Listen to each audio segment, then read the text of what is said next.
research shows us that more than 40% of our days are spent on habits, autonomic behavior. Just imagine that almost half of our lives pass by on autopilot. We just live our day-to-day lives without even realizing what we really do sometimes. Now, is that a bad thing?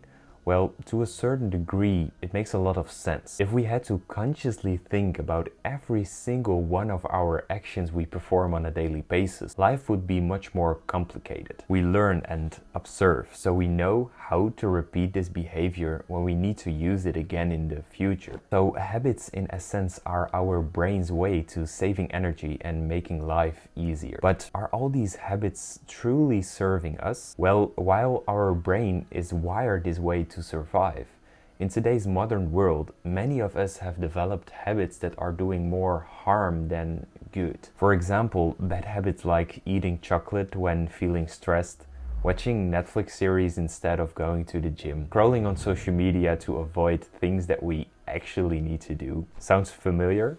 We always talk about good habits we need to become successful, but maybe even more important is to focus on losing bad habits first. That would make a lot more sense, don't you think? So in this video, we're going to zoom into bad habits, what they are, why they happen, but most importantly, how to get rid of them. At some point, we've all found ourselves stuck into routines that don't really benefit us. We call this behavior a bad habit, something that doesn't make us feel proud of doing it. But what exactly is a bad habit? A bad habit is simply something we repeatedly do, almost without thinking, something that might feel good in the moment, but ends up causing us more harm than any good in the long run. On the flip side, to put it in perspective, a good habit is an action you repeatedly do that benefits us, helping us to become better, both in the now as in the future. That's why we call good habits good and bad habits bad. But then why we don't just stop performing bad habits and start doing more of the good ones? Unfortunately, that's easier said than done. Think about it.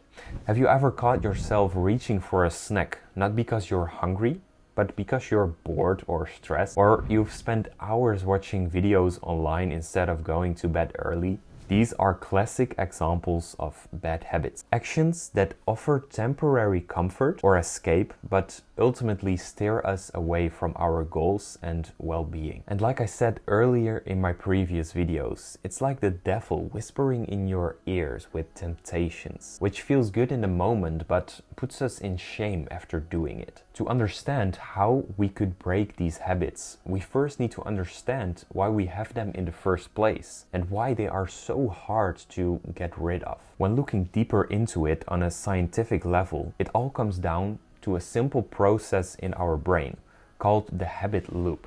And this loop consists of three main parts. It starts with a trigger, then the behavior, and then a reward. So it's trigger, behavior, reward. For example, let's say you have had a tough day at work. That's the trigger. So you decide to watch a couple of episodes of your favorite show and eat some junk food to unwind. That's the behavior. Then you feel relaxed and entertained. That's the reward. Your brain takes note of this pattern, and next time when you're feeling stressed, it remembers watching TV and eating junk food made us feel better last time. Let's do it again. And that's how a brand new habit is born. And the more you repeat it, the harder it will become to not do it when confronted with the trigger.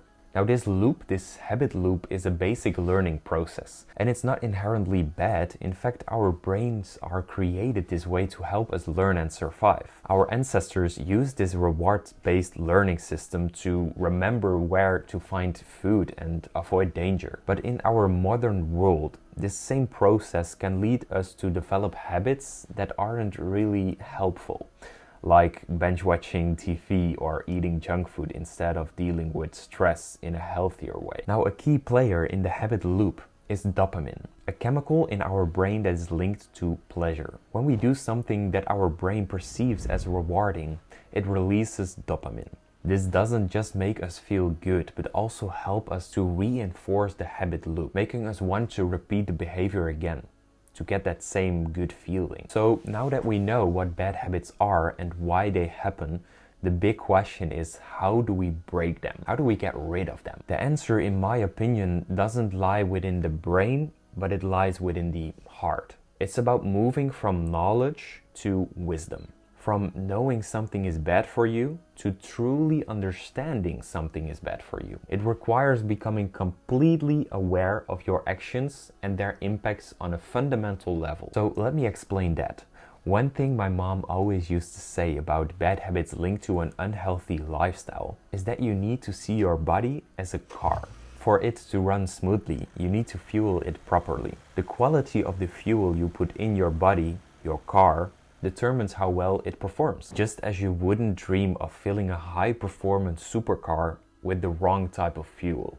You should think twice about how you fuel your body as well. And when there's a problem with the car, you don't just keep driving, hoping it will go away. You address it immediately to prevent further damage. Similar to when you're sick or feeling burnt out, you should pay attention and try to fix it, and not keep going and ignoring it. Such beautiful life lessons from my mom, don't you think? But it's true. This is how it works with getting rid of bad habits. Realizing you have a bad habit is just the first step. But the real transformation comes when you truly understand the damage this habit is inflicting on your health, your well-being, and your future. There should be a sense of urgency, a realization of the consequences. So for example, when one of your bad habits is smoking cigarettes, you should be consciously aware of how you're killing yourself with every inhale you do. You should be consciously aware of how bad it actually is smelling, how stupid you look with that thing in your hand. You understand where